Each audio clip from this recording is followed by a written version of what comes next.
What will prevail? Propaganda from Russian organization Russians under Russian Orthodox Church or democracy? This is the choice which we are all facing right now, and I'm going to explain you later on why. I want to start from the explanation that I am a participant of international public movement *ALLATRA, and I can openly state that for the past at least 10 years we felt like we are living in the Holocaust times. There are now numerous publications claiming that *ALLATRA is a pro-Russian cult or sect. In one day, remember that, about 130 harsh publications appeared defaming the *ALLATRA movement in Slovakia, in Czech Republic, basically across Europe, mainly in Slovakia, and I'll also explain why and what happened there, and how the human rights and basically violation of the law was going on right there. So these publications use hateful language and contribute to inciting hostility and division in the society. And I wonder who is behind this and under whose order they are acting. It's not that easy to make 130 publications in one day. And a very good question, why they use the rhetoric that they're emphasizing specifically and being labeled as a pro-Russian and pro-Putin cult? Why are even American journalists picking up this publication from Slovakia and Czech Republic and tweeting this to his Twitter and using same rhetoric, copy-pasting it to his Twitter? An interesting question. So before, I will present some facts about the prosecution of *ALLATRA participants, which are started 10 years ago. Before that, I want to tell you what exactly *ALLATRA is doing. What is this movement? What is that? And why this movement is prosecuted? Basically, this is association of socially active people who are also initiative-driven people who really strive for the benefit of humanity and on volunteer basis research global climate change on Earth and promoting best qualities like democratic, ethical, and the best values to the society. And basically, what we've done throughout this 10 years of the activity of this movement, we produced a lot of conferences, forums, did a lot of interviews within science field in order to understand what is going on, to find the solution to the climate crisis, to the cataclysms which our people right now facing more, and everything just intensifying so. And the scientists were observed these changes in the planet, and they started the research in order to find out what is really going on, to take into account all the situation.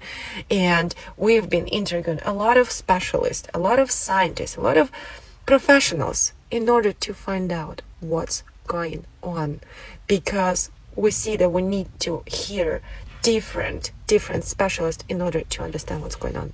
And that's what we did for the past 10 years. And that's the goal of the movement, to find a solution to the climate change on Earth. But let's move on. What happened with *ALLATRA International Public Movement? Also, what is so much important to know that in this volunteer movement, in *ALLATRA International Public Movement, people are participating from 180 countries. And each of our participants is the patriot of the country they are living, and always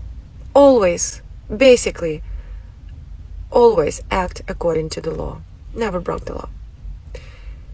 But why I mention this, you will understand next, because now what is going on, we're facing a lot of prosecutions, we're putting into religious field, and we're calling it as a cult, as a religious cult. So think about it, right? Like climate, religion.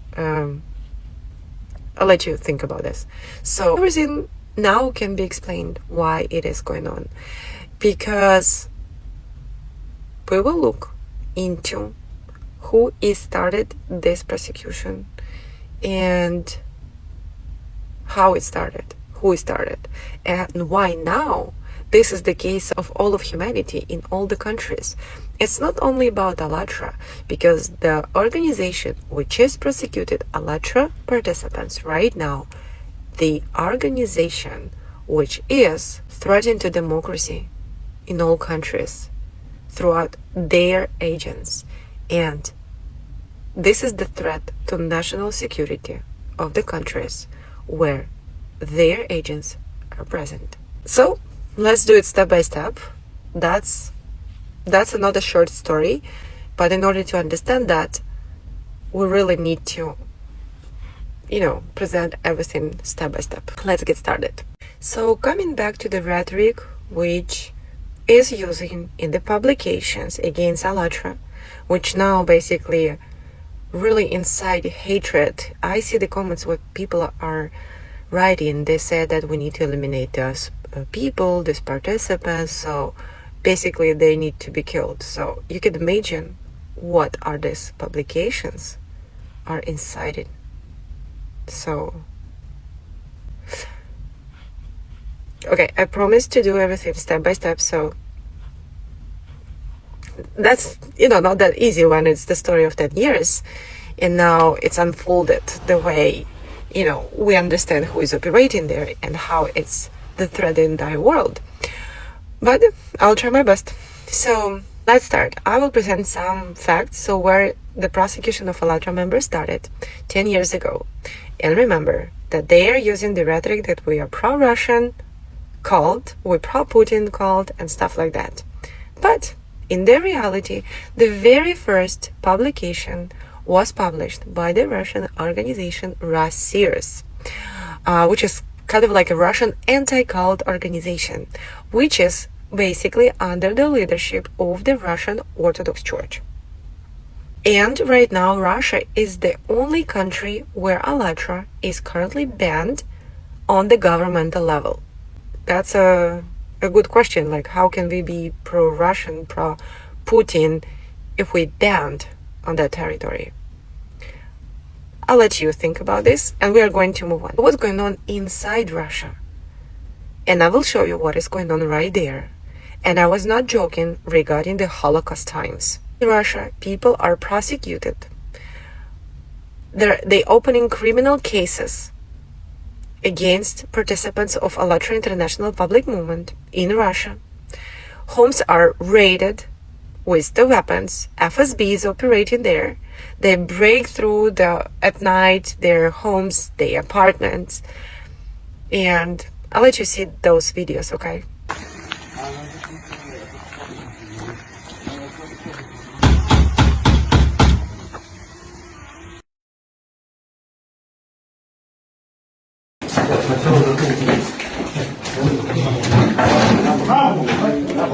Фамилия, имя, отчество.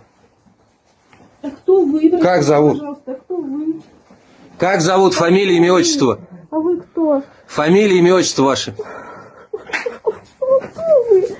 That's not that easy to explain what is going on. So, and in Russia, they accused of supposedly being a Ukrainian cult or sect and cooperating with Ukraine. And you know what's going on with Russia and Ukraine right now, right? So how it can be that in Russia we are pro-Ukrainian and we banned on the governmental level, but in Ukraine, in Europe, they spread the narrative that we are pro-Russian and pro-Putin. And I'm going to disclose a little bit right here, which I'm sure we'll need to record another video, but this organization, Russian anti-cult organization under Russian Orthodox Church, were the one who were started the war in Ukraine.